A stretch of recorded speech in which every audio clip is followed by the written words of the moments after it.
Welcome to new video. ಇವತ್ತು ತಂದೆ duty ಇತ್ತು, ಭಾನುವಾರ ಜಿಮ್ಮಿಗೆ ಬಂದು ನೋಡಿದೆ ಫುಲ್ ಖಾಲಿ.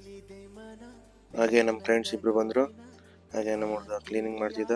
ನಮ್ಮ ಫ್ರೆಂಡ್ಸ್ ಎಲ್ಲ ವರ್ಕೌಟ್ ಕೊಟ್ಟು ಏನಾದರೂ ತಿನ್ಕೊಂಬರೋಣ ಅಂತ ಹೋಗಿ ಸ್ಯಾಂಡ್ವಿಚ್ ತಿನ್ಕೊಂಡು ಸ್ವಲ್ಪ ಹಾಲು ಕುಡ್ಕೊಂಡು ನಾನು ವರ್ಕೌಟ್ ಸ್ಟಾರ್ಟ್ ಮಾಡಿದೆ. ಸ್ಟ್ರೆಚಿಂಗ್ ಮಾಡಿದೆ. ಸ್ಟ್ರೆಚಿಂಗ್ ಮುಗಿಸ್ಕೊಂಡು ಪುಷಪ್ ಮುಗಿಸ್ಕೊಂಡು ಇವತ್ತು ಬ್ಯಾಕು ಮತ್ತು ಬೈಸಿಪ್ ವರ್ಕೌಟ್ ಇತ್ತು. ಬ್ಯಾಕ್ 4 ವೇರಿಯೇಷನ್ ಮಾಡ್ತೀನಿ, ಬೈಸಿಪ್ 2 ವೇರಿಯೇಷನ್ ಮಾಡ್ತೀನಿ. ಎಲ್ಲರಿಗೂ ಭಾನುವಾರ ರೆಸ್ಟ್ ಡೇ ಆದರೆ ಅವತ್ತು ನಾವು ಜಾಸ್ತಿನೇ ಪುಷ್ ಮಾಡ್ತೀವಿ. ವರ್ಕೌಟ್ ಎಲ್ಲ ಮುಗಿಸ್ಕೊಂಡು ಸ್ಟ್ರೆಚಿಂಗ್ ಎಲ್ಲ ಮುಗಿಸ್ಕೊಂಡು ಲಾಸ್ಟಲ್ಲಿ ಪೋಸಿಂಗ್. ಇದು ಇವತ್ತಿನ ಕಂಡೀಷನ್.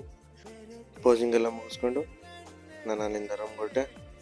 ಇಲ್ಲಿಂದ ಚಿಕನ್ ಮತ್ತು ತರಕಾರಿ ತೊಗೊಬೇಕಿತ್ತು. ತರಕಾರಿ ತೊಗೊಂಡು ಇವತ್ತು ಹೊಸ ಮೇಲ್ ರೆಡಿ ಮಾಡೋಣ ಅಂತ ಚಿಕನ್ ಪ್ರಿಪೇರ್ ಮಾಡಿದೆ. ಟೇಸ್ಟ್ ಮಾತ್ರ ಮಸ್ತಾಗಿತ್ತು. ಚಿಕನ್ ತಿನ್ಕೊಂಡು ಇವತ್ತಿನ ಲಾಗ್ನ ಎಂಡ್ ಮಾಡ್ತಾಯಿದ್ದೀನಿ. ನೆಕ್ಸ್ಟ್ ವೀಡಿಯೋದಲ್ಲಿ ಸಿಗ್ತೀನಿ. ಬಾಯ್.